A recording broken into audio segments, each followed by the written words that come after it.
Ok, je vous remercie pour cette question très importante. Tout d'abord, je voudrais remercier la FAO pour cette invitation à participer au lancement de cette décennie sur l'agriculture. Vous savez, nous, en tant que parlementaires, pour mettre en place des lois, on écoute les populations. On met des lois en place pour régler des problèmes. Alors, c'est qui notre population? C'est ceux que nous avons écoutés depuis 2 jours, c'est-à-dire les ministères, c'est-à-dire la FAO, le FIDA, l'ONU, les agriculteurs, les paysans, les paysannes. Nous les avons écoutés, nous les avons entendus. Et il s'agira pour le Parlement panafricain d'utiliser ces attentes de ces populations, c'est-à-dire de ces agriculteurs, de ces petits agriculteurs, de ces paysans, de ces pêcheurs, en tout cas de tout ce monde qui constitue le monde de l'agriculture familiale, afin de les traduire en loi.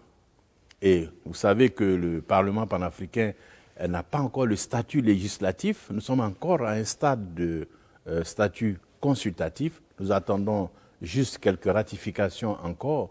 Et nous espérons que d'ici 1 à 2 ans, nous aurons atteint le stade de ratification nous permettant d'être un Parlement législatif.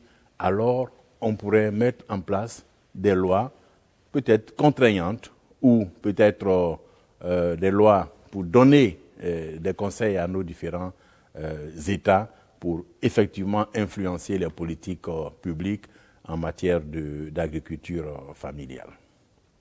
Concernant la possibilité de mettre en place une loi cadre, je veux faire un petit retour en arrière pour rappeler que la FAO, dans le cadre d'un protocole d'accord que nous avons signé avec la FAO, nous aide à mettre en place une loi type sur l'alimentation et le renforcement de la nutrition.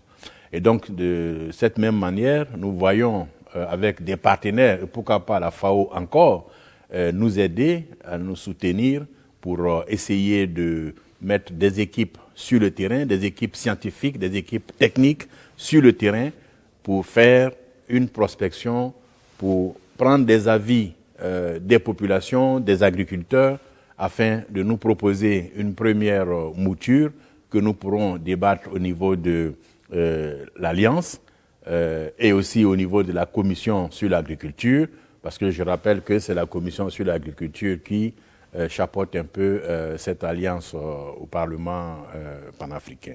Donc nous comptons sur la FAO pour nous aider à mettre en place cette loi type concernant l'agriculture familiale, comme nous sommes en train de faire aujourd'hui pour l'alimentation et la nutrition.